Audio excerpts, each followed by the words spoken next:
really want it on the other. Is that there?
So let's get going.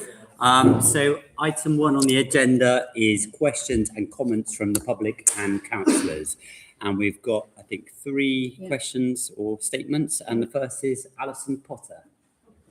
Thank you, Alison. Could you come right to the front, please? Sorry, I'm going to embarrass everyone. Because of the live stream, if you wouldn't mind talking into that pancake that's on that little table. Yes. Well, it's a sort of comment and a sort of question about this: can anything be done? I don't normally walk around farms, but on 2 occasions I have. On both occasions, the playground has been full of bottles and rubbish, all sorts of rubbish, from kids that have fun. But this Sunday, there were 2 broken bottles, real big shards of glass, all across the slide, round glass. So I spent 8 minutes, I think, got the rest there, a big rest there,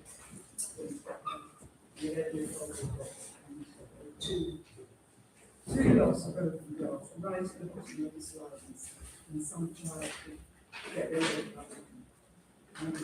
Is there anything you can do? I don't know. It seems like that, that I'm picking up glass and bottles and things every time. Yeah, because it's anything is made now. Like in amongst brown chippings, there's all brown glass. Yeah, I mean, that's totally unacceptable. I mean, the wardens, they, as you well know, they do their level best to get around and keep an eye on things. If this is a recurring problem, I wonder if we can sort of just make sure that's well on their radar.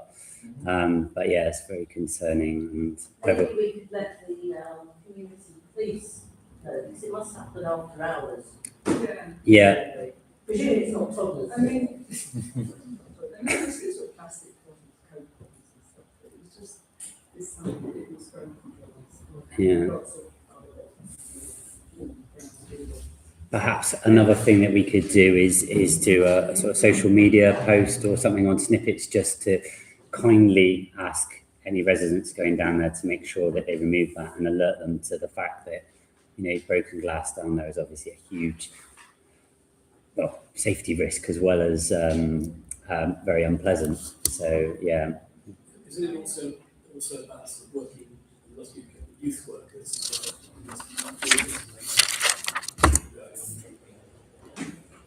Yeah, I don't know what age group this will be, whether it's slightly beyond the age group that the youth service will be dealing with, but we keep that in mind. Yeah. Kate?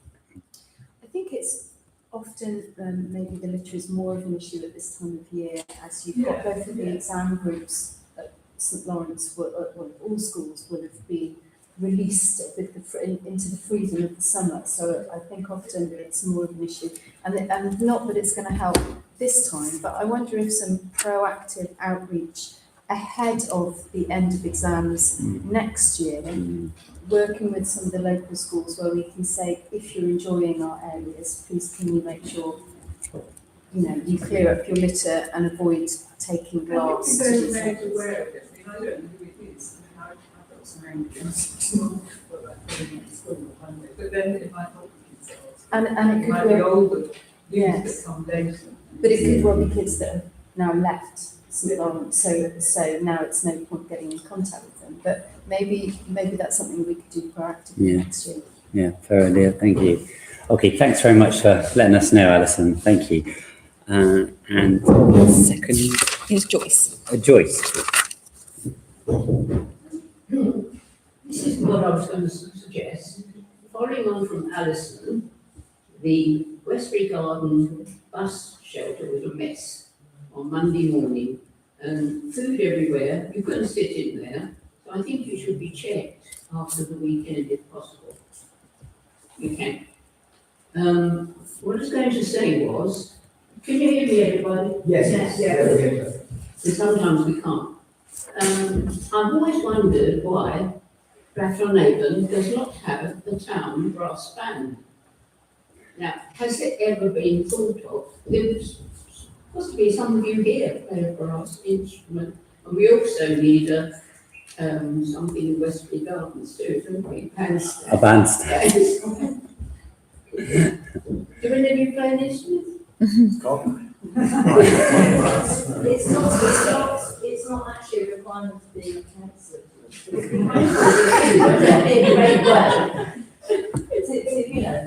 It's a big project that. It's a big project, but lots of places do that, don't they? I did at one point reach, I think, about grade 2 on the trumpet, but you definitely don't want to hear that. But potentially, this is a nice. I thought that something might could be worked on if you hear about, wanting to perhaps want to start up a band. Go for it. Yeah, I mean, I think it was a fabulous idea. I've got my own band. Yes, indeed, yeah. Yes. Well, I'm all for encouraging musical talent where it's available. There's something to go on. Thank you, Joyce. Yeah, we'll keep that one in mind. Thank you. And yeah, did you want to? The floor is yours. Yeah. Should I, your colleagues saying, can I follow on and just, I've just got a few visual aids that relate to. Yes. The only thing we'd ask you if you could come up to the front though, just to speak into the microphone. Thank you.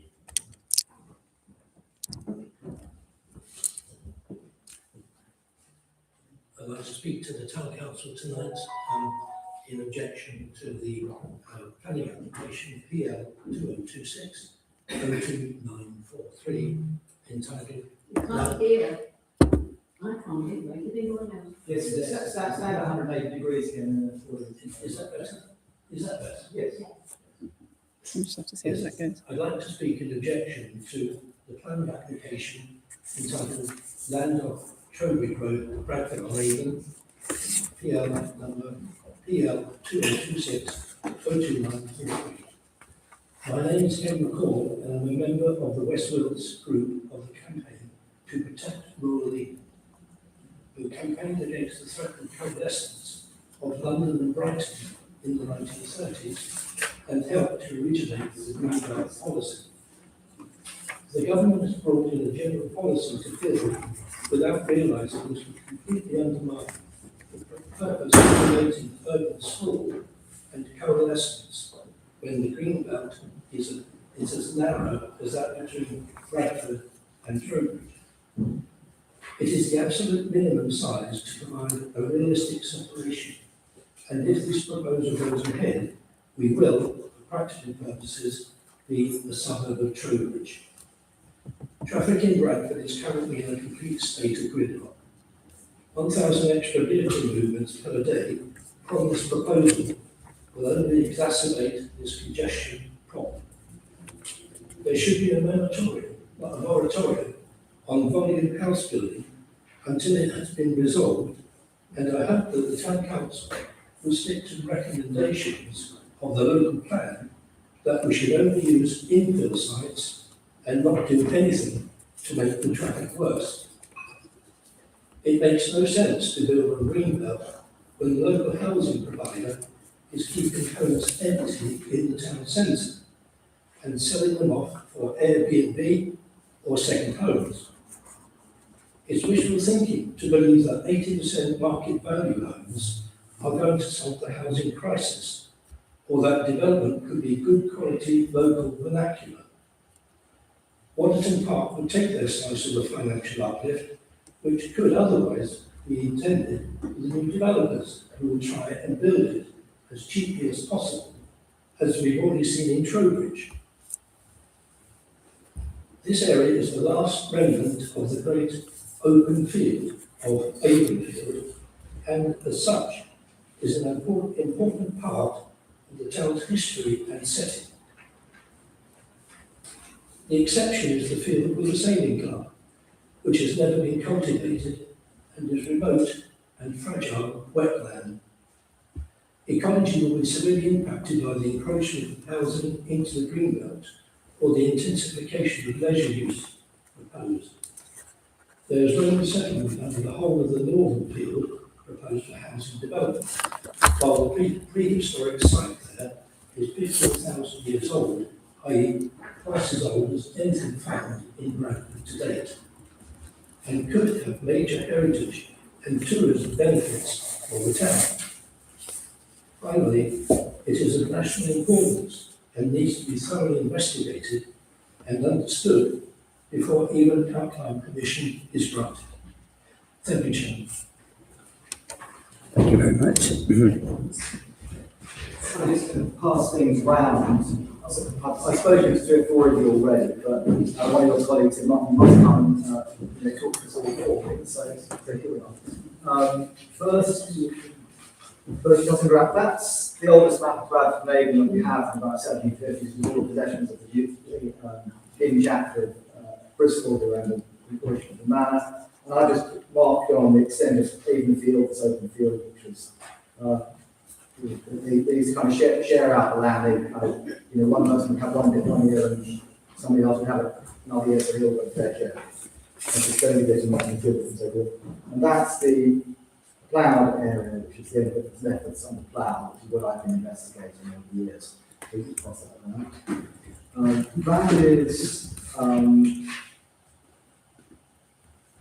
That is taken from aerial photography and things people found in their gardens. So this is before anybody started digging on the field this year. And all those red things are Roman buildings. So it's quite a big settlement. And this is the area that we're proposing building we've done this year. And I sort of went and looked at the trenches.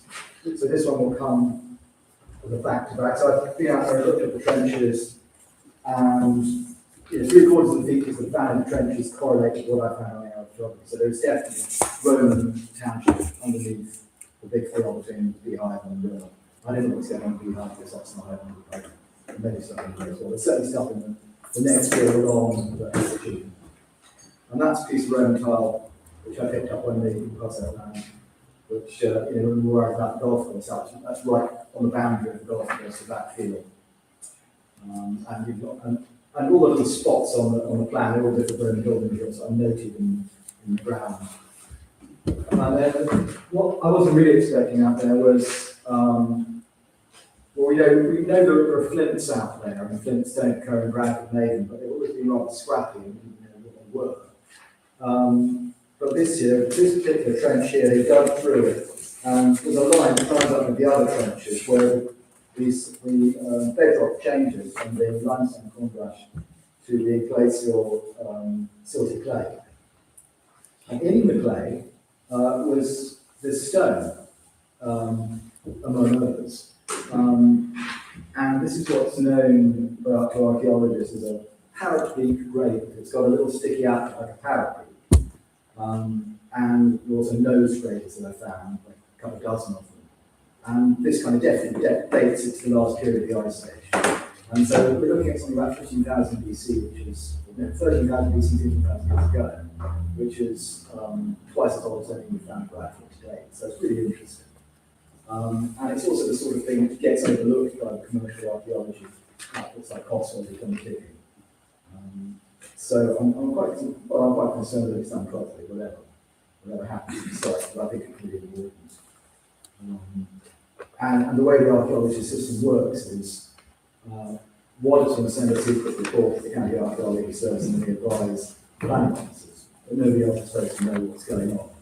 So I've done this so that you have the information to inform your decisions. So pass that one around.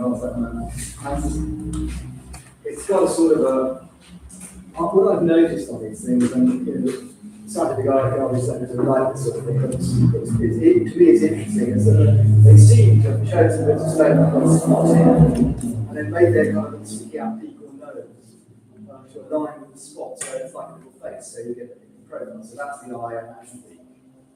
And it's fascinating, and like these are the first, works of art or artifacts that we know about in our area.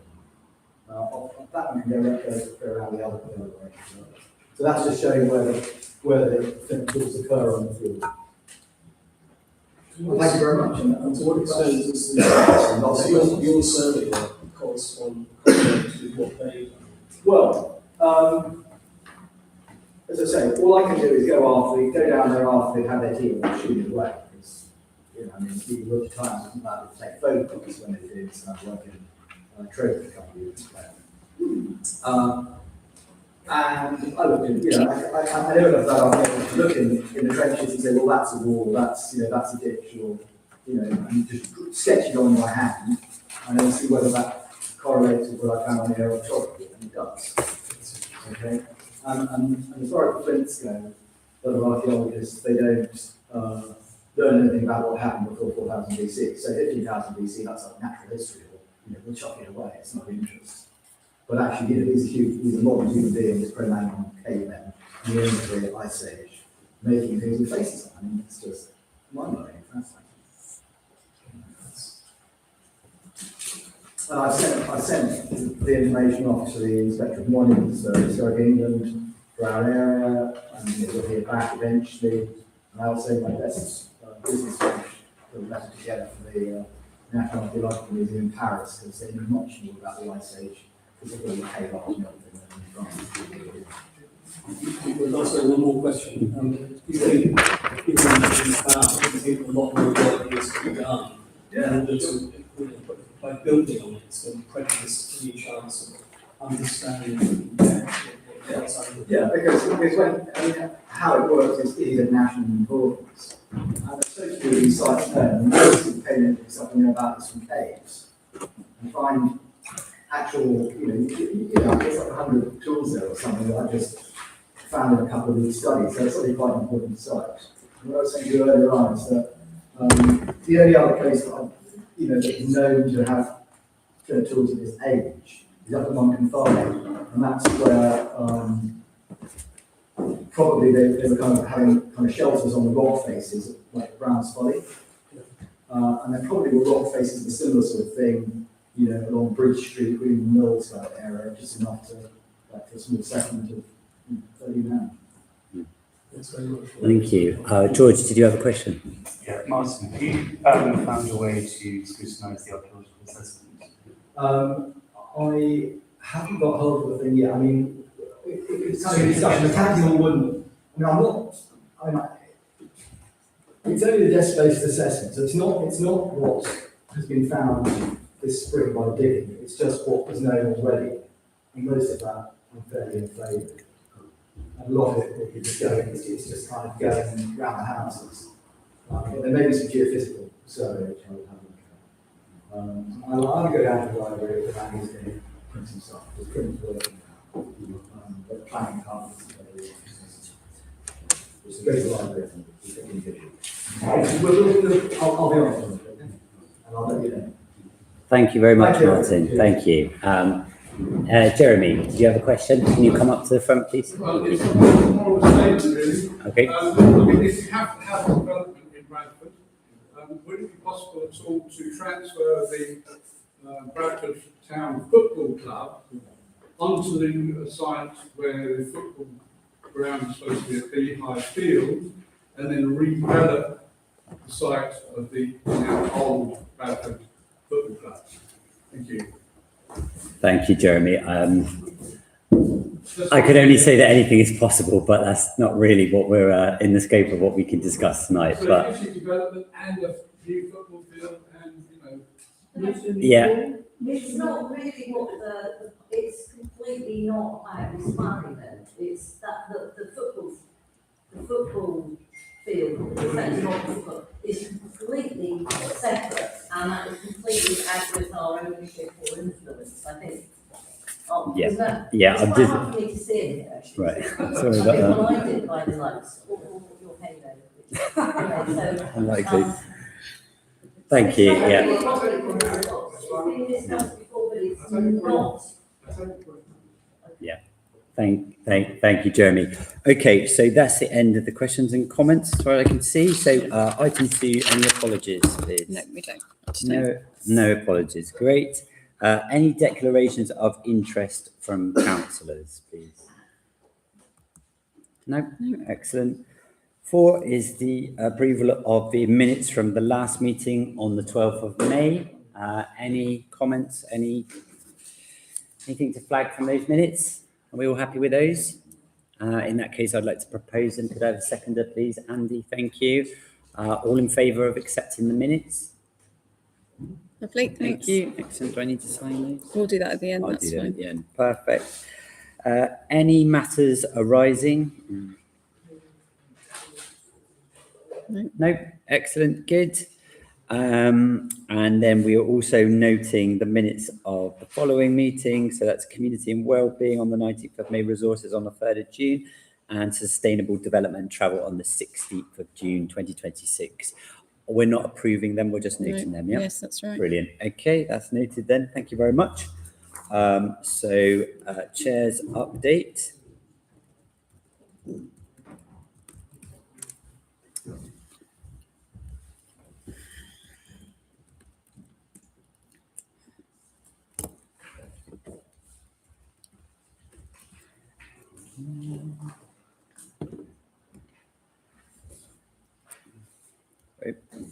Okay, well, it's been a really enjoyable first 2 months as mayor, and really great privilege to get a view on some excellent community events and projects taking place.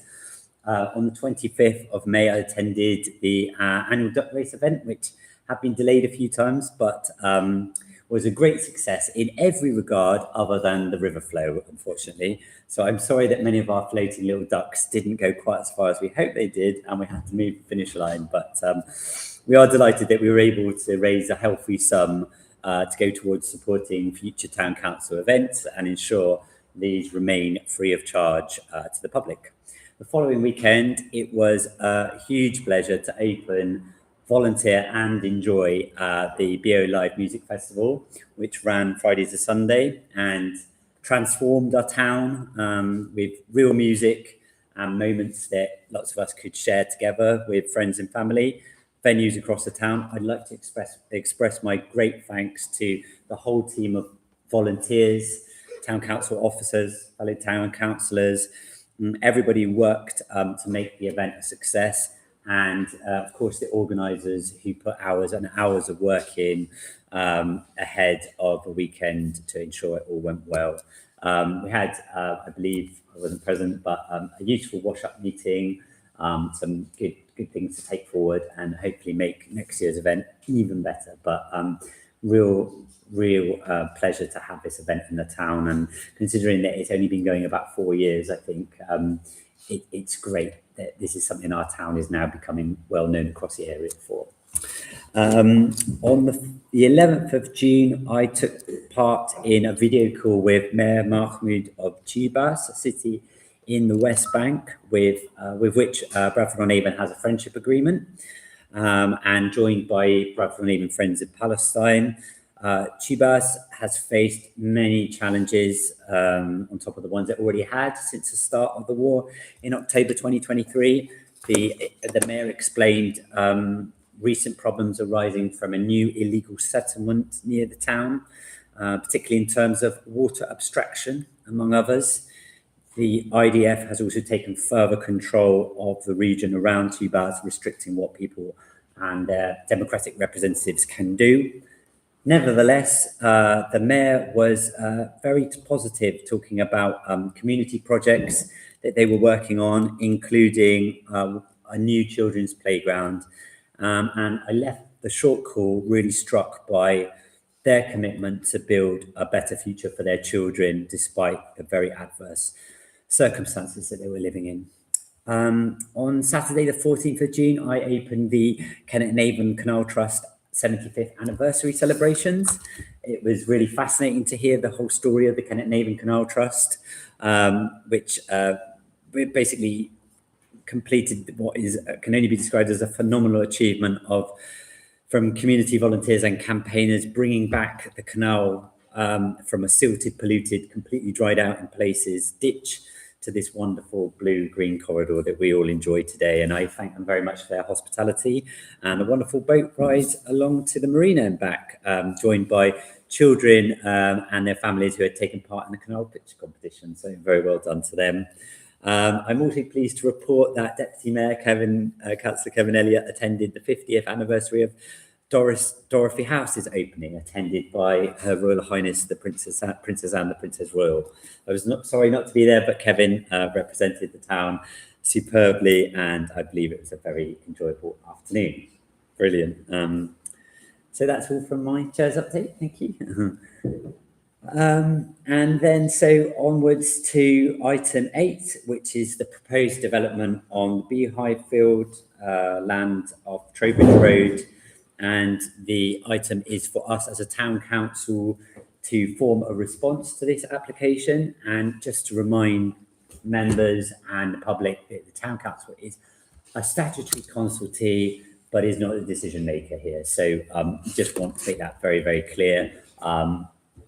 Wiltshire Council Planning Authority is the decision maker, and that will likely go to Strategic Planning Committee. But that is not, so our objective tonight is to come up with a response as a statutory consultee. So just wanted to remind others that before we begin. So councillors will have had the opportunity to see the draft, which has been produced by planning consultants, Place Studio, who are also involved in our neighbourhood planning update. It has been informed by meetings with councillors ahead of that to understand our concerns, comments, general reviews on the application based on our views, but also what community input we've had as councillors. So as councillors, we'll note the overall document proposes that the council object to the development on various grounds, and I just summarise those as being that the location is allocated outside the defined settlement boundary. It is development in the greenbelt. There is a failure to demonstrate that the development is not inappropriate within the greenbelt, and questions around the sustainability of the location, biodiversity, transport, water management, including obviously some reference to our town's risk of flooding. And it does also set out, acknowledges that the golden rules would apply to this development as it is in the Greenbelt. That includes a provision of 50% affordable housing, and what as a town council we might want to see, irrespective of our position on this development, what things that we would insist that the town benefit from if this development is approved. So that's kind of the summary. I don't know if any other councillors would like to comment on the overall summary of the scope before we get into the individual parts which councillors may like to see amended in some way. The exacerbation of traffic. Yeah, I accept that. I sort of covered that in terms of transport, but yes, of course, traffic is within that. Yeah. It doesn't need, in my opinion, the grade criteria. Okay, can we come on to that in a second? But yeah, happy to look at that. I just say, as a town, and indeed as a county, we've declared a climate and ecological emergency, and this is countering almost every aspect of building in that.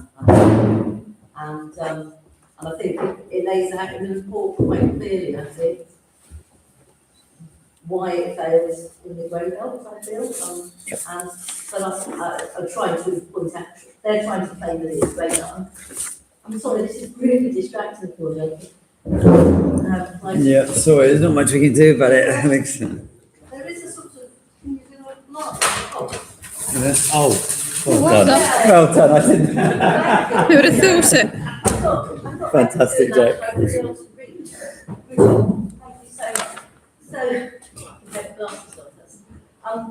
so I feel that it's a very fragile and valuable site, and we've put some other things here to endorse that. But I can't remember my track with the sun in my eyes.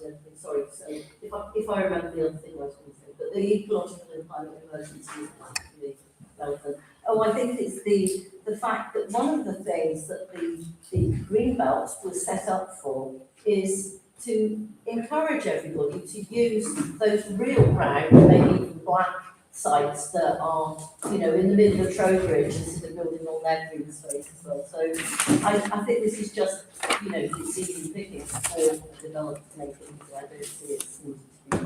Anyway, that's all I was going to say. Thank you, Alex. James. I haven't spotted in there a reference to a thing which bothers me, which is that building on that site would prevent the future development 50 years' time of a bypass. You know, if this town grows, there's going to need to be another way to get traffic that doesn't go through the middle. And putting a load of houses there means that we no longer have access to crossing the river round out there, which is the obvious place. So it's in a way leaving a little time bomb. Thank you. Yeah. I'm just wondering whether we can take these points down. I know you want to speak. This is basically for councillors, so unless you've got a kind of material point which you need to object to, this probably is a discussion for councillors only, but yeah, is that all right? Thank you. I think that's a little bit of a speculative point to put in that. I think by really stressing that, personally, I think the traffic is, like it was gridlock even up to about 6:30 this evening, I think. I mean, it's been so busy. And there's nothing really being done about that, and there's nothing really being done about the safety of pedestrians inside the town, and this certainly won't help any of those things. So it might be a bypass, but if they built it, it's going to be worse whether there's a bypass or not bypass. So I think it's too speculative to imagine that we could plan for a bypass. I didn't say we'd be planning, I just said we'd be preventing. Or an allowance to build there wouldn't. I think, yeah. So I'm not sure. I think the best way to do this, yeah. Answer, that's all I'm saying. Yeah. I really get your points, and I really want to stress the difficulty with the traffic and the safety for pedestrians, including if they have to walk all the way from the beehive fields along those pavement roads up and around there as well. But I think we have to stress that, which is real and present, rather than rather speculative. It's just not, I'm not trying, you know, I really get what you're saying, but I just wanted to say that I don't think it fits in this, that's all. I mean, James, you are entitled to put forward an amendment. So if you wanted to put forward an amendment, we can look at that and then vote on it. So you are very much entitled to do that. It does open things up in a way that's going to be hard to phrase, but an amendment, just a sentence in there, rather than a whole plan, would show that someone spotted that and you can see how it would have consequences. Mm-hmm. I mean, I think what we could do, if other members are in agreement, is that there is a section here on transport around the sustainability of the location, and we could add in 2 sentences there regarding, you know, that whilst there are no current plans for any bypass, relief road, or whatever you want to call it, that this represents likely the only viable route, and therefore consideration to that should be given. The possibility open. Yeah, would are you happy with that as sort of an amendment? That sounds good. Yeah. Do we need to? I'm just trying to think how we do this in a kind of succinct way. We won't be here all night. But, I think we need to probably store up and vote more comprehensively. I think I agree. Otherwise, we're just going to be going back and forth. So, if all right, I will come have a form of basic words around that for section, and that would be section 2C.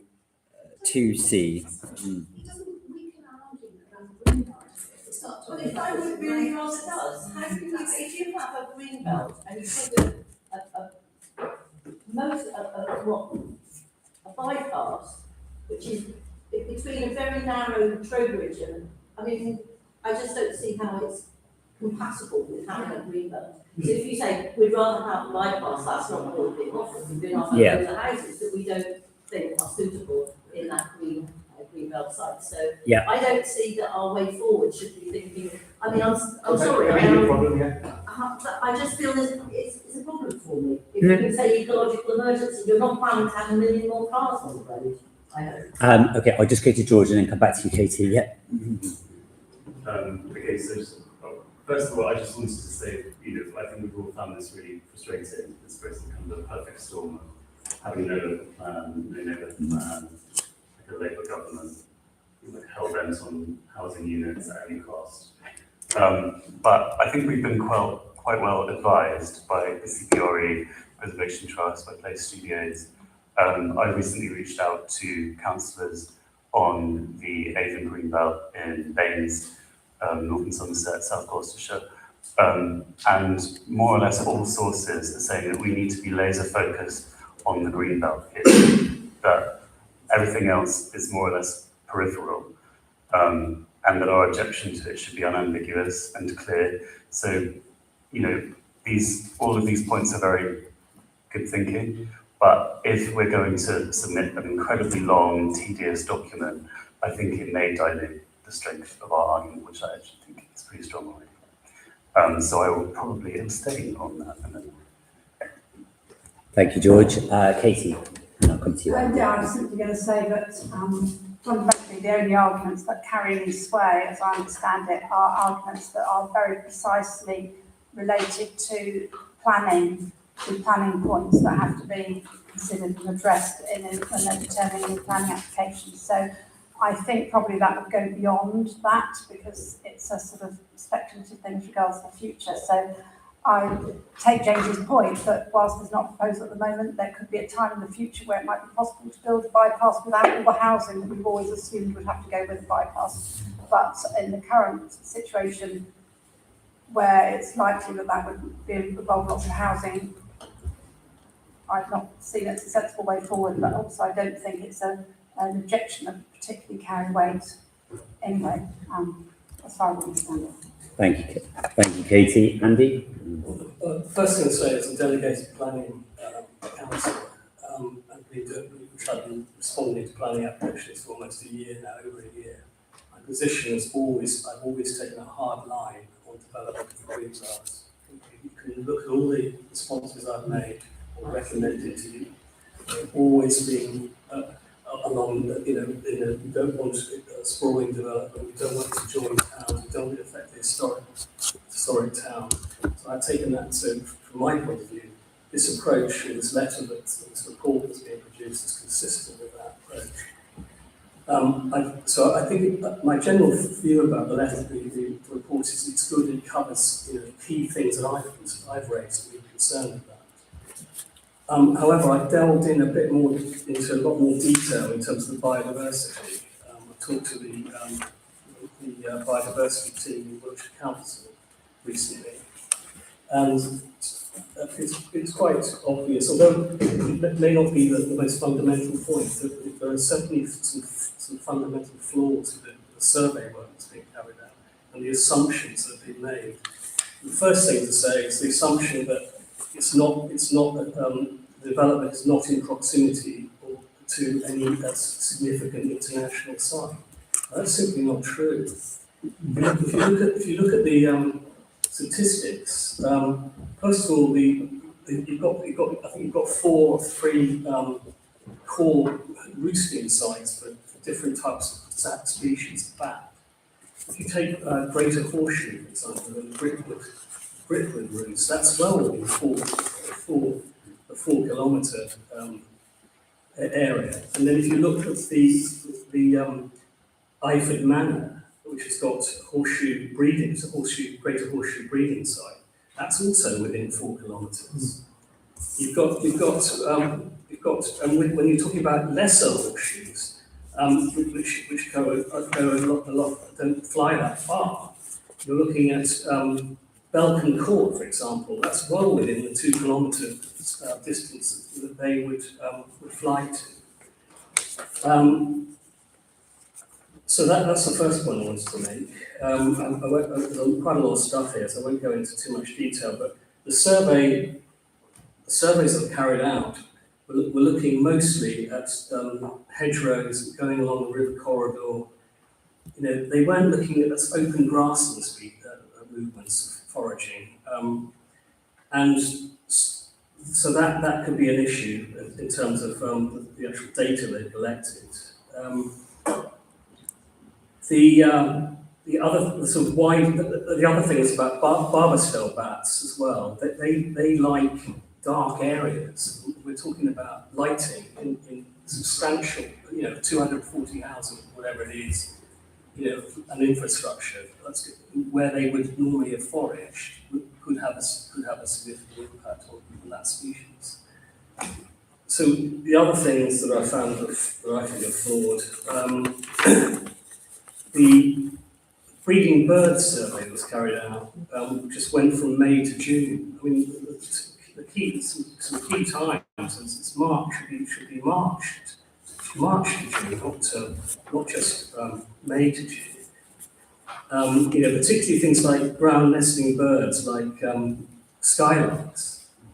You know, those, you know, the extent and range of those species would not be, is the key month for skylarks is April to do the survey work, and they didn't do it then. So yeah, they picked up 2 pairs of skylarks, and they're talking about mitigating, creating an area which would be a sort of, you know, a replacement habitat for those.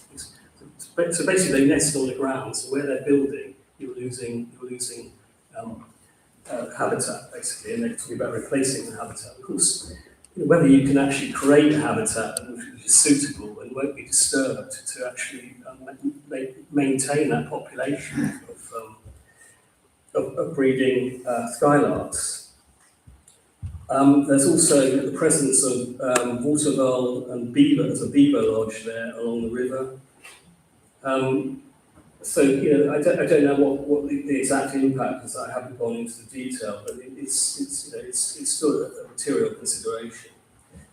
So I just wanted to, you know, I just wanted some detail about you know, that biodiversity, and I just sort of make those points. I think we need to make them a lot more succinctly than I've made in the a quick summary of where the developer survey is wanting.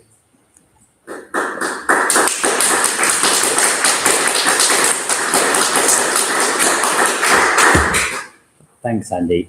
That's very helpful. I mean, in terms of obviously what is in our response as a town council, we do note that, well, we point out that we do not believe that the ecological impact assessment has addressed all the requirements. So are you proposing to build out that? I just think we need to add in some key points about that. So I'm happy to do that. yeah, so your proposed amendment here is that we add specific points about bat surveys and skylark. Bird surveys. Yeah, Bird there's surveys. a few things I think I wanted.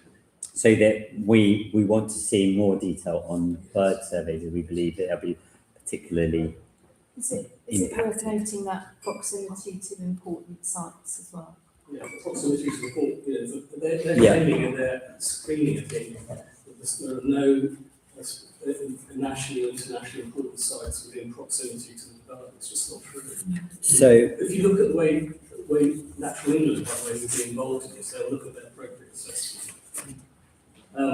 The way it works is that they look at foraging zones for the SAC species. There's a consultation zone which is quite extensive, but the scientific evidence relates to foraging areas of those species associated with the different roosting sites and hibernation sites. okay, so would we? I mean, obviously, we're as a town council not going to commission this level of detail because we don't have it. But is essentially what you're proposing an amendment to say that you don't believe? Well, we do not believe that the assessment that there are no internationally significant habitats close by is correct, basically. It's incorrect. So we can add that basically on the section about biodiversity. Yeah. Can I say that the idea that you could have football fields in an SAC and that they would want to be all, you know, I mean, that is just totally inappropriate, the lighting that you would need for you know, all year round football pitch. And the idea that you could put 224 houses, accommodate all the cars and everything that you have with that, plus the 74 residents care home and football fields, and somehow make a country park, which is probably something as low biodiversity as actually Bath Country Park by the time they set it up, to say that they could have a 10% net gain, which they do, say they would, is absolutely palpably wrong. It is impossible. I don't want us to say that in the report. I don't even think we need to mention more than that. I just want us to, we have an ecological and a climate emergency, and we don't think they've done anything like, if they do get through, we need much more assessment on any kind of, if it gets all the way through because they want to build houses everywhere, it won't be on my watch on Greenbelt, but it will be. We need much more detail of what their baseline is, because they haven't assessed what the baseline is. So there's no way they can promise that that squitty bit that they leave there with a bit of woods left is going to be anything like 10% net gain. There's not room to do 10% net gain. Oh, how many little ponds they put in? Can I just add that, so the way it works is the Wiltshire Council, biodiversity team, will write their own appropriate assessment based on the scientific approach that is being described. Then that goes to natural input, who are the arbiter, if you like. They will then comment on that and decide whether or not they agree with it.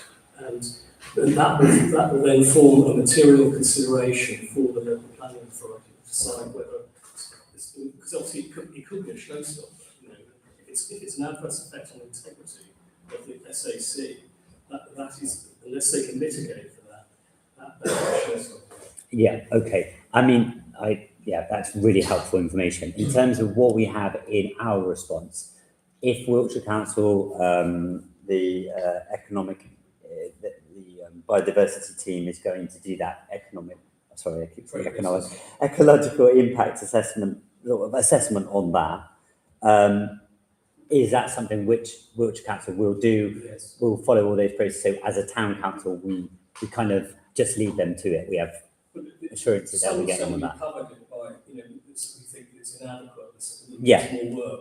Yeah. It just might be worth giving a couple of examples, like the fact it's within these critical bath sites. Yeah. Isn't of international importance in terms of proximity. So that to me sounds like maybe a slight amendment to section 2C.1 on biodiversity. So we can just maybe add those points about the internationally. So what did you say the term was? Internationally significant. International it says is it a nationally important, locally important, or internationally important site? And the answer in the screening opinion is no. It isn't. It's not true. Right. It's just it's not point. Yeah. So I think that goes well in the paragraph about the economic impact assessment and the consideration that it's not addressed or the requirements. That's helpful. Thank you. Any other points? Yeah, George. I'm happy that as long as it doesn't add too much bulk to this. It doesn't know anything. Something else I was just, I've spoken to Wiltshire Wildlife Trust and said that they are in the process of scrutinising the ecological assessment already. If there's any scope just to make sure we're in line with them, I think that they might not have to. Yeah, that's very helpful. I think as a town council, we're doing our job very kind of comprehensively, and we can also rely on partners in specialist teams within Wiltshire Council, within Wiltshire Wildlife Trust, other agencies who are going to do that. So we don't need to feel necessarily that we're scrutinising every piece of the detail on this, because if other agencies are going to do that, then we leave them to it in the assurance that they are on the job. So, sorry, yeah. Two more points. One is that they say that the agricultural land is only they don't distinguish between 3A and 3B. Yeah. My understanding of planning, in terms of planning material consideration, planning agricultural land, it's 3A, which is important for arable, and that's a very important material consideration. The other material consideration in terms of impact on flooding of the town is it must be considered in combination with other plans and projects further upstream as well. It can't just be considered in isolation. So the exacerbation is a combination of this development plus other developments which are in the pipeline, if you like. Yeah, so there are two very good points. Now, I'm just trying to think where we would put, I completely agree about the point about the agricultural land assessment, because if you look at the Natural England surveys, it is just grade 3, but there is a very critical difference between 3A and 3B in terms of, suitability for development, and what the kind of loss will be in terms of crop growing in that case. So I think there is a question of that we want a specific survey carried out to ascertain what grade of 3A or 3B it is. And I think we can put that in there. I'm just trying to think of the best place for that in the document. I mean, it can obviously go and... Sustainability? Yeah, it probably is sustainability. So transport, water management. I think it might even, because it's not exactly biodiversity, is it? I wonder if it's a separate point after water management. We'll come back to that point in a second, saying, on the grounds of sort of agricultural land value. And there, I think that if what happened, we'll go through these obviously one by one in a second, that we can just request that a survey be carried out to ascertain what grade 3A or 3B it is, because that is, I think, an important consideration in this. Worth adding that it's been an arable field for many, many Yeah. years, which suggests it is 3A. Actually, you wouldn't try to grow wheat on something that wasn't 3A. Sorry, my dad's a farmer, it wasn't farmer, he's dead now. And so, that's just my question. Thank you. Yeah, that's very helpful. So any other comments? I mean, George, you made the point about that your feeling is that we have to be laser focused on the greenbelt issue. I mean, are colleagues happy with the detail on that and the challenge to the grey belt classification? Broadly, yes. I think we should probably avoid building in the green belt. I think my issue around this application is actually not so much that's in the green belt. I think if you have to have some building in Bradford, I think there are some merits to that site of some scale. My issue is the scale. I think 224 houses is too many. 72-bed care home is too many. We've been completely scuppered by the lack of a local plan. There is no local plan. It's open season for developers. We're going to get more and more of these coming in. We're also going through a process of developing a neighbourhood plan, where we're planning to allocate land. Now, the report we've had back on that talks through the different levels of suitability of all those places that have been proposed, actually puts this one relatively near the top compared to some of the other areas we've seen. Not to say I think we should do that. And the other point, or sort of question I've got, and I don't really know how to answer this, is if you think Bradford needs some houses at some point in the future, which I do, I accept nobody agrees with that, we're completely and utterly constrained by the green belt. I'm looking at a map in front of me now. It absolutely touches every single part of our built-up town, other than the football pitch and the golf course. So I'm happy in this instance, I need to roll in with an objection on principle to the green belt.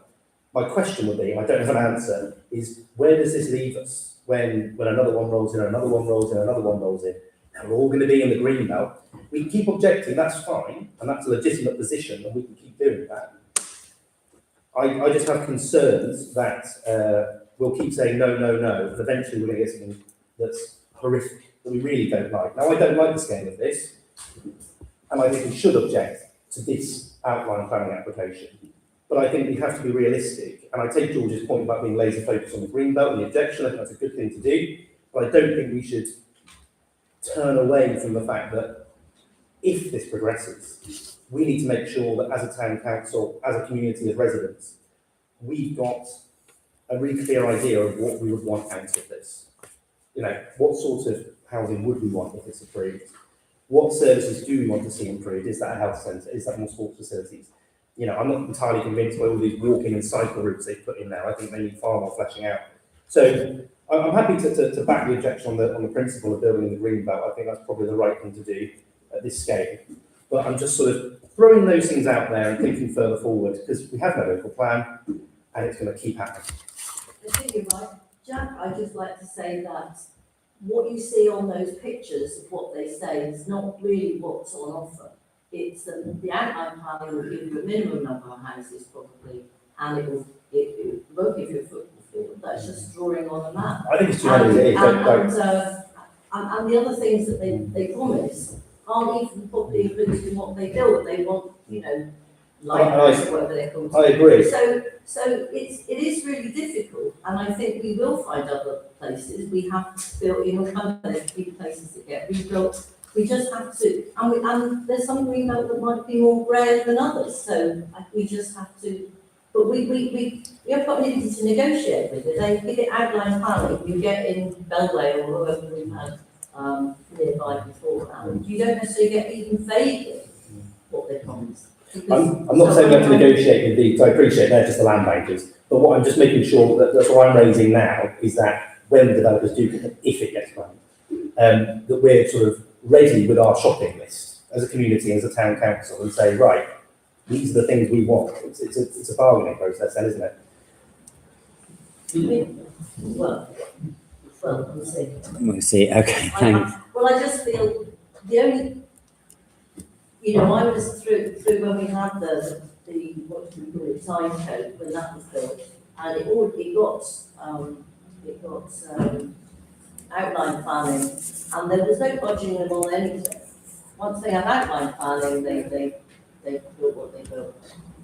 So I'm just saying. I suspect That's that, quite small. that may be the same case here, but I'm saying I think we ought to be in a position to be ready to try and do that, to try and influence, to try and put down our shopping list. Otherwise, you know, we can object all day long, and that's fine, but then when things start happening, we've got to be willing to push for what we want, I If guess. it gets approved, obviously, I'll try and stop it as being, you know, then we've got to do this a different thing, but I just have very little faith looking at other developments of the similar thing in Greenbelt and Somerset and maybe other counties as well. They just don't do what they say to them.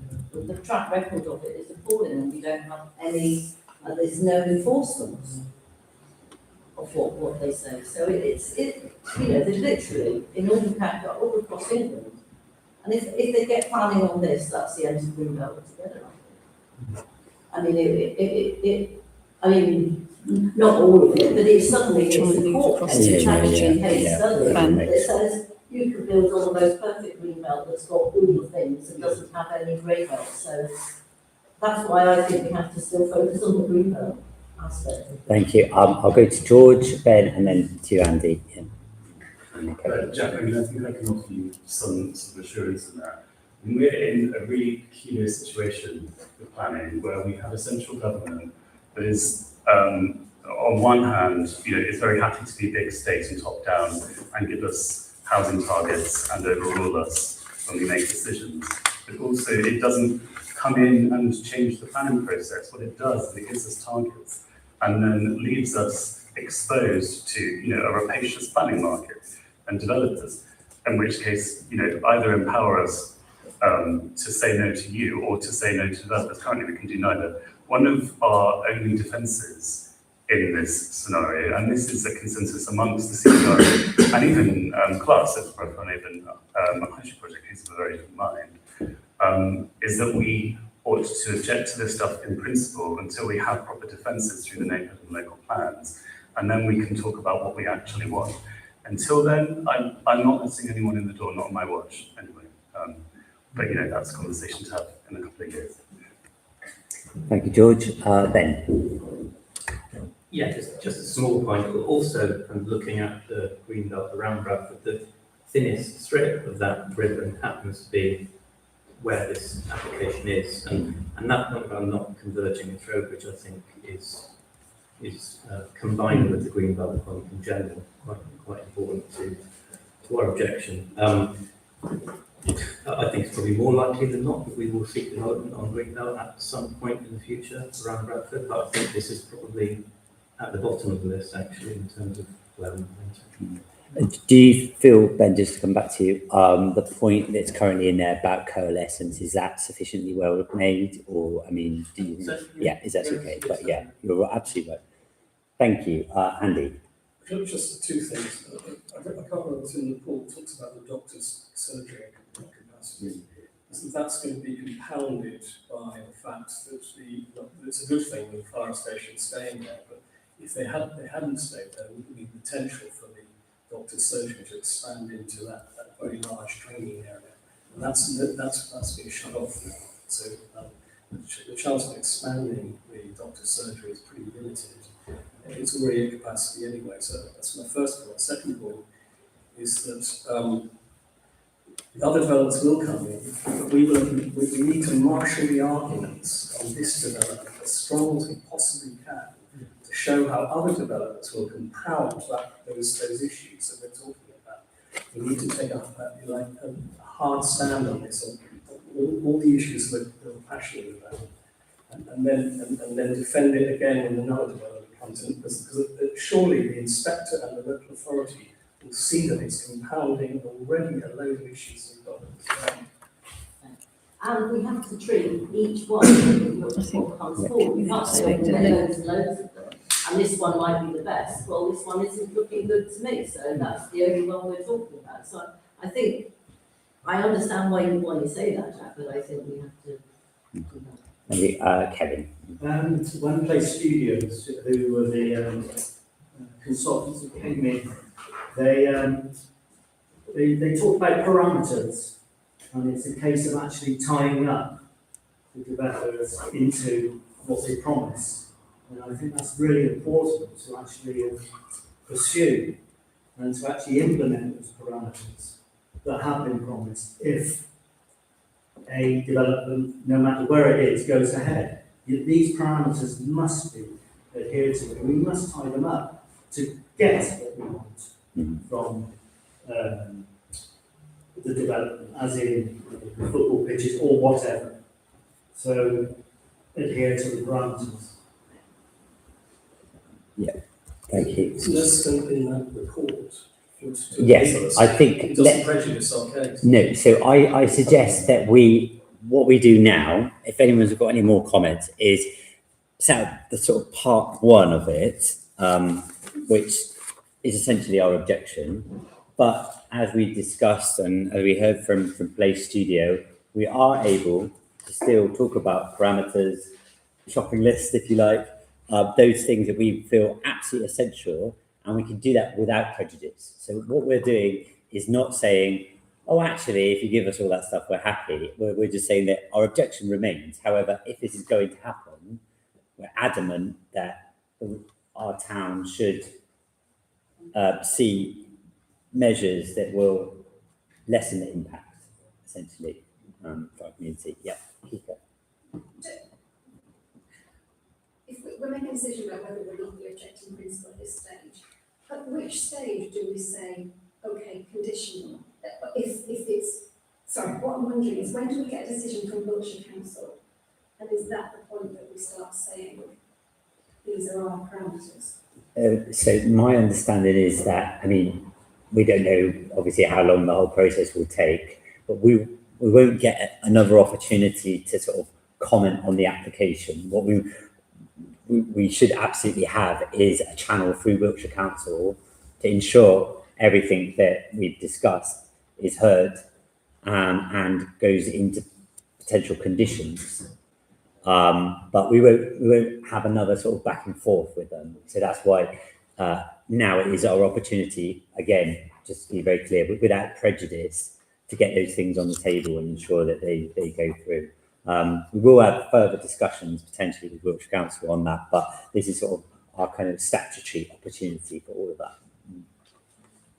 Sorry, Sam. Yeah. Just, I think the point in saying that sort of is anything conditional. I mean, when you're saying that without prejudice, that's the key point. I wouldn't want anything to be conditional, because I presume when that could mean we object unless you do this. Yeah. Nice But I don't think any of us want to say that. No. It's not. It's an objection in principle, and then it's what Kevin talked about around parameters. I think it's, if they suddenly turn around and say we'll give you a new health centre, I don't think that many of us are going to suddenly change our minds, because how on earth do you hold to that? So it's about setting parameters as opposed to being conditional. Yes. Yeah, absolutely. And as I said, we've had the assurance that we can do that, and it doesn't undermine our argument principle. Okay, so any more comments before we try and solidify what we've been discussing? With these parameters, though, are you expecting us to come up with all those now? Well, I just made that as a general point, what they came out with studio. It's essentially what we're trying to do with the update of the neighbourhood plan, which is quite a long-winded, slow process of getting all the data and all the people together and all the rest of it. But the idea is that we would have parameters in there for 15,000 houses. They should be rain water sensible, they should have solar panels. The only thing is, we can have lots of stuff in there, but it doesn't, well, one, it's not loads yet. And two,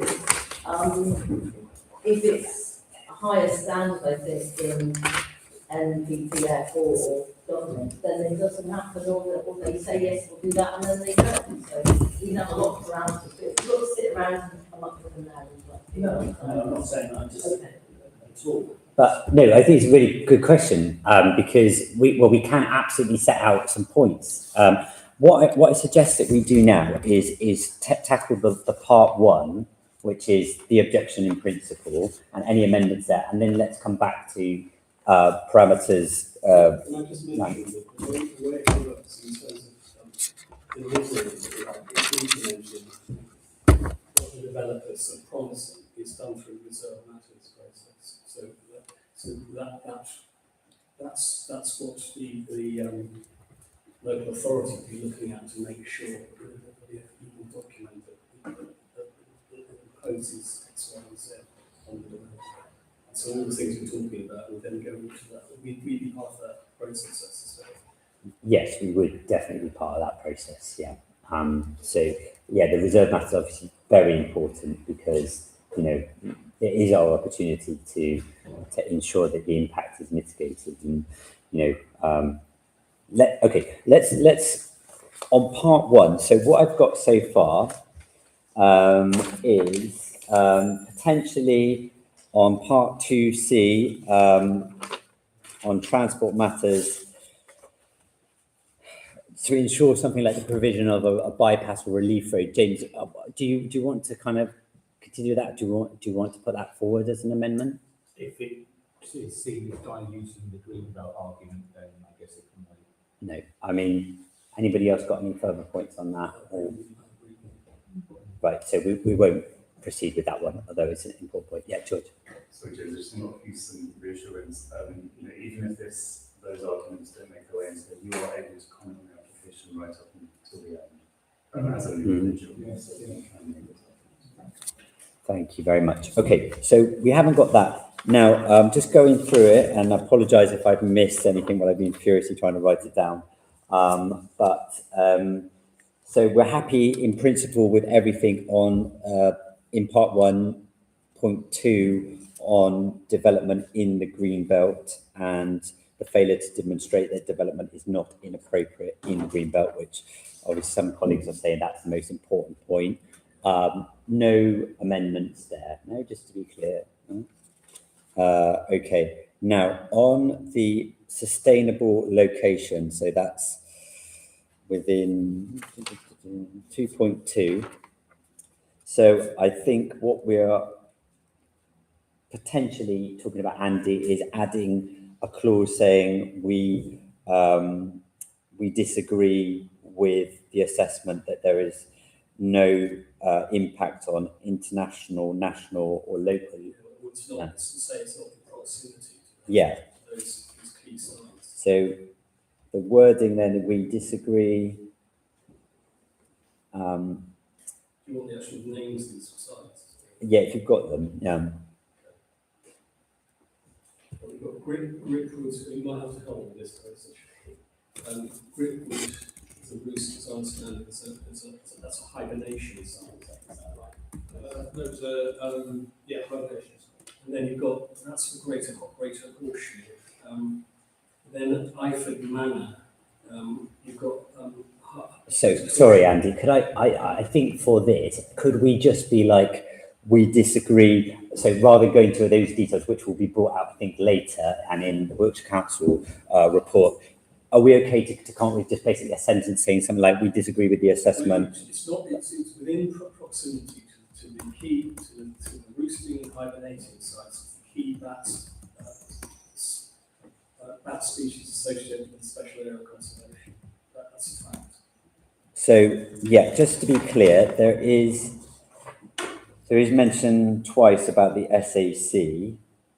Mentioning the screening opinion and so I think it's the overall statement from memory. That's is not. Yeah, sorry, Chris. Would it be possible to put the points that you raised, specific absences in the assessment, just the bullet points to add in afterwards? Just as a quick bullet point.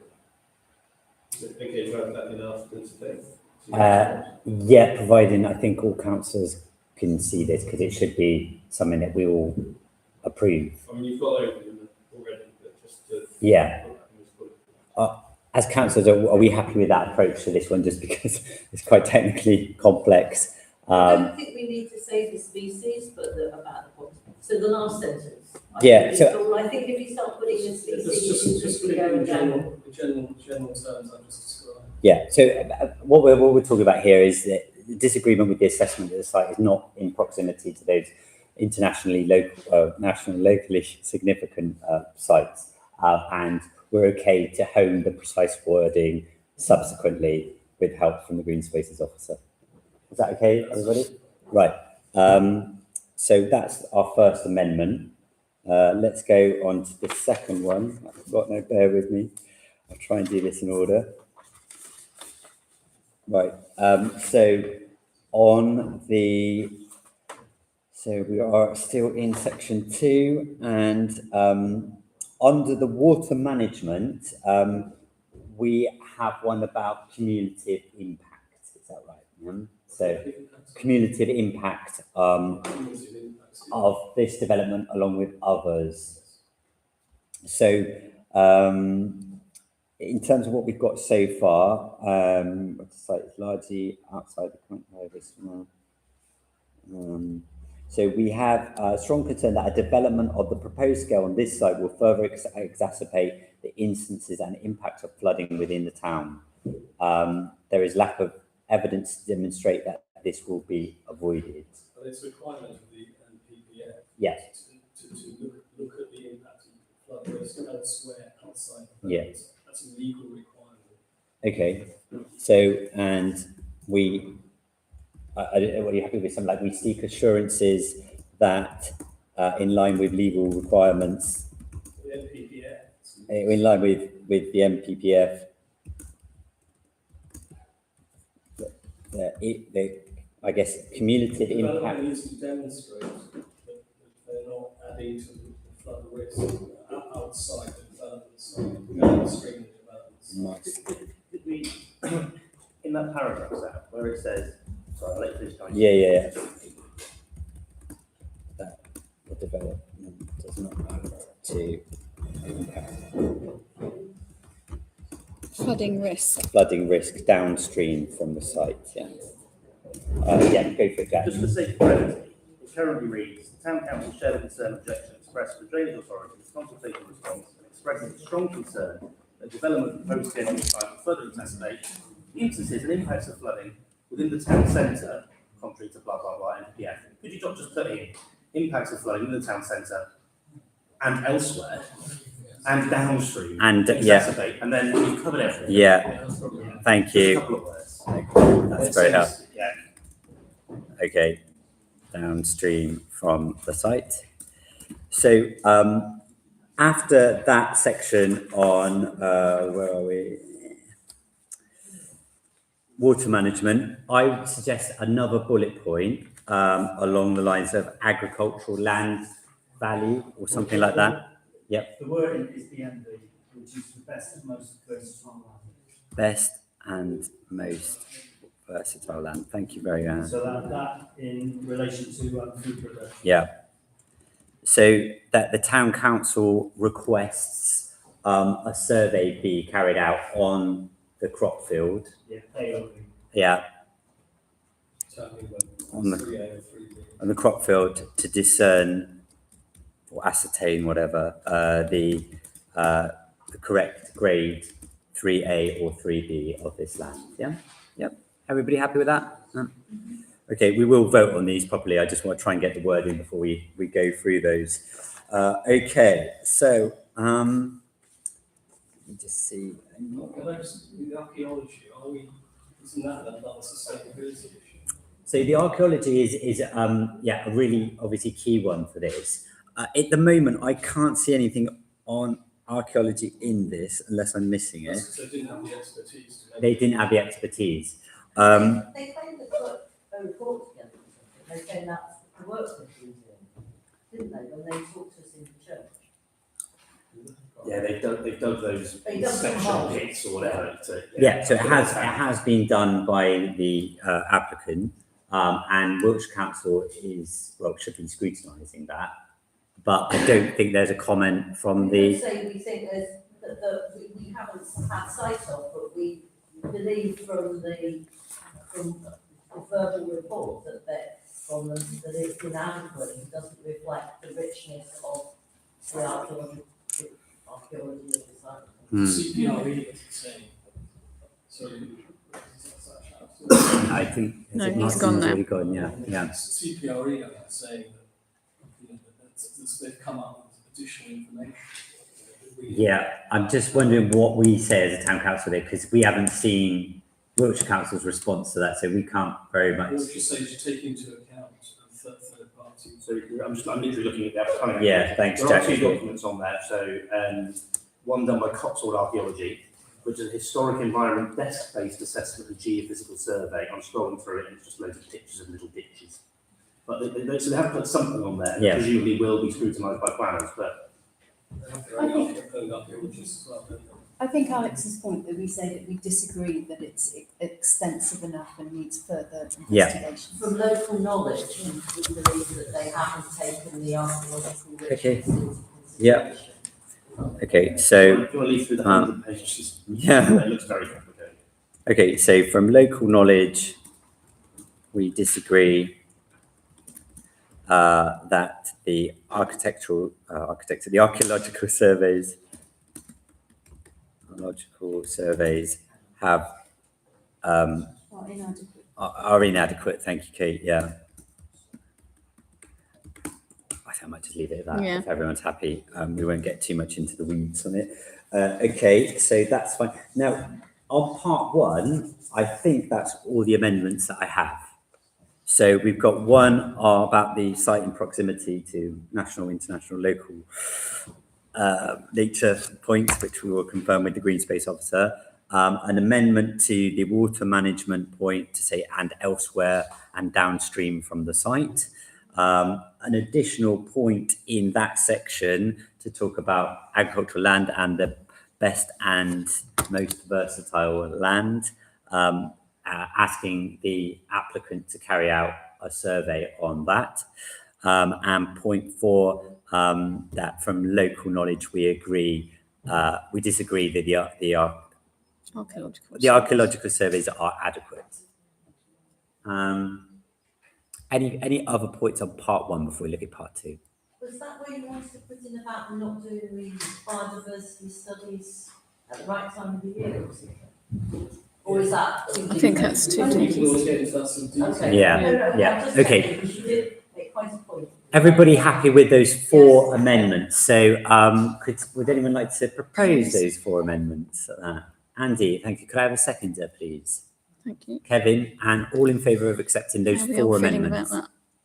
Great. Okay. Great. Okay, so that's part 1 done. Can I just remind? I know this is a long meeting. Please be quiet out in the public section because it does create an issue for the live stream. Voices get picked up. So if you could please, if you need to whisper, be very quiet or move outside. Thank you. Yep. Thank you. Sorry, we're not being overly officious, but yeah, it is very echoey in here. So on now to part 2. Now, part 2 is, again, just to be very clear, that we've made our objection without prejudice, but there are other points that we can consider. So, firstly, the so-called golden rules. So, this stipulates, and the applicant is proposing provision of 50% affordable housing, and the availability of open space provision.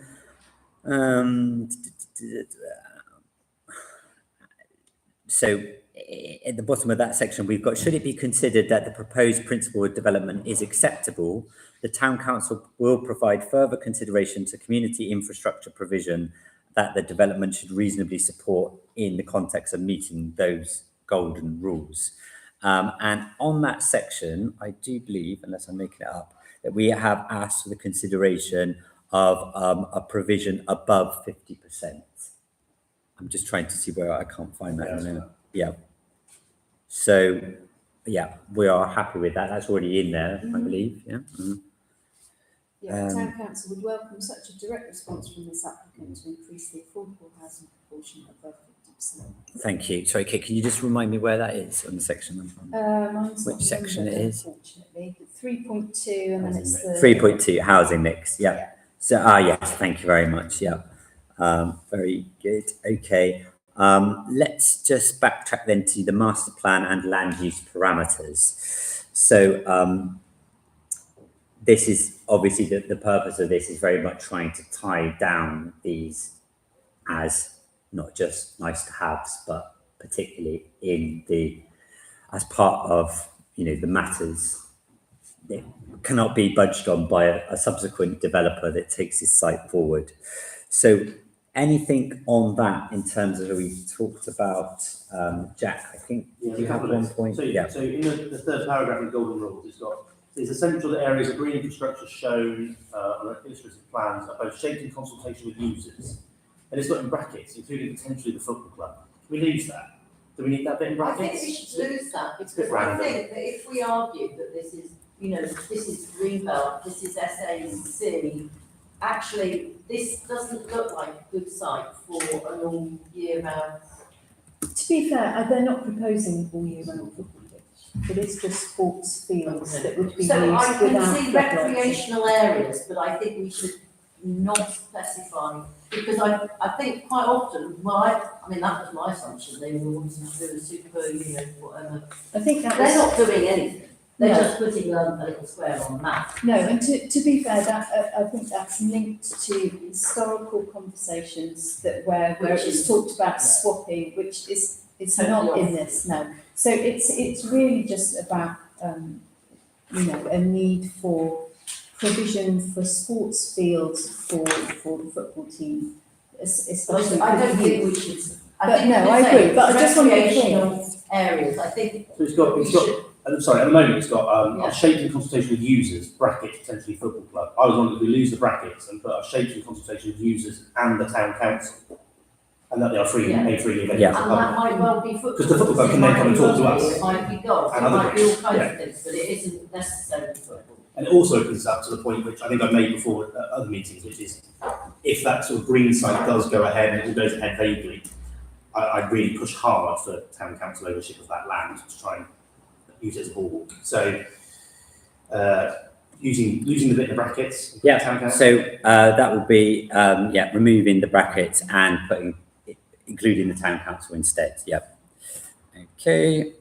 It's, I'm not sure if this is relevant, but it's really important that there's no conflict of interest between the different the different infrastructure they're putting in place, whether it's the football pitches, and then they're trying to create sort of a Skylark meadow. It needs to have very careful thought about how to integrate this so it's going to work for all the different user groups, Yes. all the interest features. So I think that comes down to the rationale of having, well, it would be one of the local councils, but I think, well, obviously our argument should be very strongly that it is the town council. We have specialist officers and we're able to make that decision on behalf of everybody in the town and not one or two sort of interest groups. So I think that hopefully is a We sort want of, to keep this quite brief, because this is assuming it goes ahead in the format that it is as outlined planning, which we already agreed it's too many houses, it's too big a care home, all those things. And it just feels like if we start trying to put too much texture on, something ugly, not I going would literally just put those brackets and put the Yeah. council instead. So we're actually slightly, maybe reduce it by one word actually. So yeah. Oh, sorry, I thought you were trying to get more points on it. No, not necessarily. I just want to make sure everyone's happy with this bit as well, because it is an integral part of our response, I think. Yeah. Okay. Sorry. Yeah. Can I just ask a question actually? So it says, until this is confirmed, that's around green space, until this is confirmed to the satisfaction of the town council, it provides conditional support to the proposed open and green space provision. So presumably that's not talking about housing. Because that actually then sounds like they are giving conditional support to something. We're not giving conditions. Well, it's in there, so Very much probably could delete that. So it says, until this is confirmed to the satisfaction of the town council, it provides conditional support to the proposed open and green space provision. I think, isn't that the point George made? It does not provide conditions. Is that what you think the typo is? Yeah. I think so. I think that's was that what you mean? Because did you make one? That would make sense for the change. I think what it's trying to say is that just taking the green space in isolation, if they did consultation, then I mean, I'm happy to get rid of that. Just if we don't understand it, we don't. Given what we said earlier, I'm just nervous about having anything in That's there. good. I'm glad we're reducing. That's what we want. Okay. So that's literally under the golden rules. That's 1, 2, 3, third paragraph, remove final sentence. Yeah. Final sentence, delete. Yeah, it still makes sense of that. Yeah. All right. Okay. Thank you. That's really helpful. Sorry, Ben, did you have one in section 3.1? I feel like you spotted something which was. There is a missing not, but I looked for it and I missed. We should probably find it. Yeah. I probably didn't find it.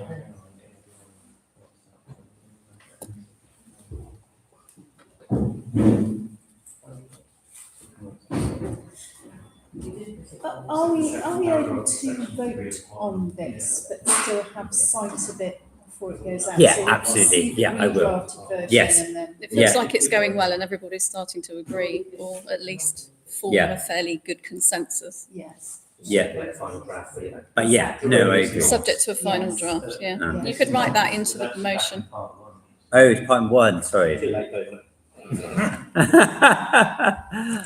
it? Okay. What part 1, section 3? Yeah. Yeah, quite. Part 1, section 3. Did you say? Section 3 of part 1. Section 3 paragraph that starts, the town council does consider that the application demonstrates very special circumstances. All right. Yes, very good. Okay. I was looking for that. Yeah. And I didn't see it. Does not. For very special circumstances, yeah. Does not. Okay, we'll probably technically need to vote on that in a minute, Might but. put those in capitals, not. Okay, yeah, very good spot. Thank you, Ben. But yeah, we will distribute this again, and obviously all councillors should be happy with it, but hopefully after that we're getting there. Okay, so back to part 2 again. So master plan and land use parameters. So yeah, this is about, I hope, very much tying stuff down. Any comments on that at all? I don't actually have any. Sam, can I ask what page? Yeah, unfortunately the pages are not numbered. I think it might be page 9. It's quite near the end. Yeah, it's quite near the end. 3.1 at the top of the page involved. There's only an impression the amendments we made earlier were already reflected in the documents. If you make sure page 7 refers to conditions.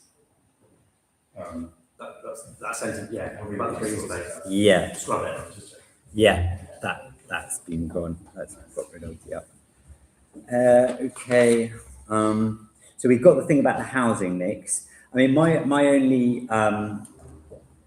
thought was whether we wanted to, hone down like transport in the town being a particular issue that needs to be addressed, and that should include, for example, the provision of an additional town bus service. I don't know if we're getting too specialist with that, but I do feel like It's got transport in there. it has got transport access. Yeah. What's permeability? mobility. I know what it means. But yeah, I don't think it means.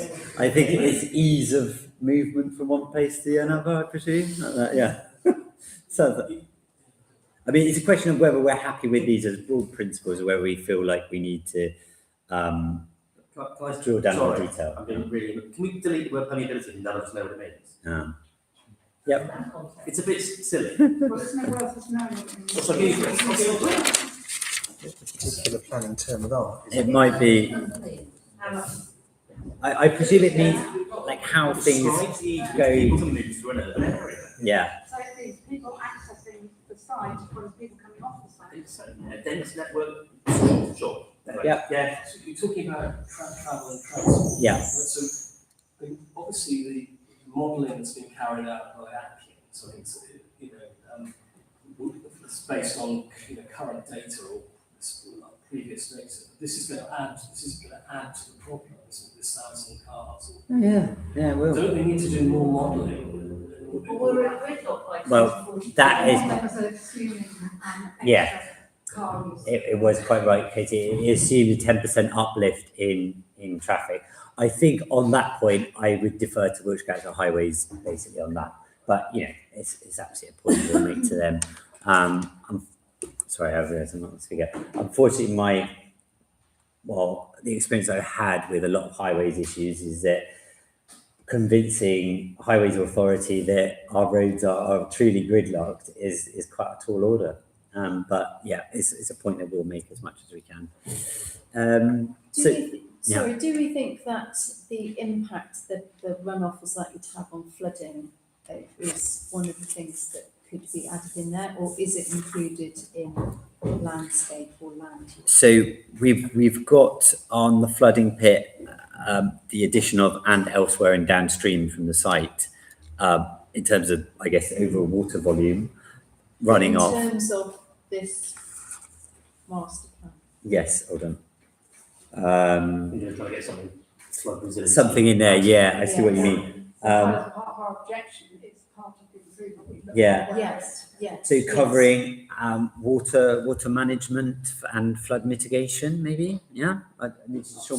I mean, they will have to do that by law, I think is a bit but you'd like to think they've built the houses so they use it. Yes, Recycle the grey, or at least their rainwater to be used, and have much more porous. Are we allowed to have such, porous surfaces and not so much tarmac? Could it be enhanced, something like that we would enhanced expect. flood mitigation due to? And the quality of the houses, we would expect them to have they said they'd be really eco, but what that means. One of the things that's really important is the front gardens. It's about assuming the back ones are green. The front garden should be green as well, and able to absorb runoff. That's something I'd flag up every time we deal with planning applications. If someone wants to put a carport or something, the first thing is what's the impact of the runoff? Yeah. So if that might be some substantial mitigation for them to make sure all gardens they're green. Yeah. Looking at those 4 bullet points, Sam. Yeah. I think basically transport and flooding are the 2 biggest all year. Yeah.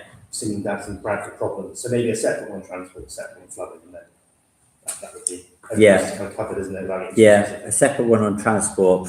And then a separate one on water management and flooding, flood mitigations. Yeah, happy with that? So that's another one. That's bullet points. Okay, and we've covered housing mix. So any other points before we work through those or vote on those amendments? Okay, so we've got, just to be clear, so going back to the section 1, part 1 per Ben's one, so add the not to the does not very special circumstances. Okay, that was part 1. And then in the part 2, so we're deleting potentially the football club and putting in the town council instead. Then we've got in the 3rd paragraph, final sentence, delete that one from the golden rules, and then we're adding separate bullet points for transport and flooding, water management and flood mitigation.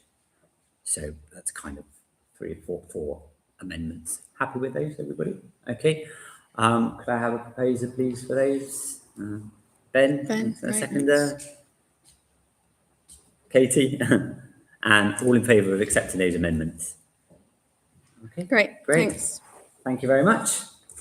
Well done. Right, well done, everybody. Thank you. That was the first go into this.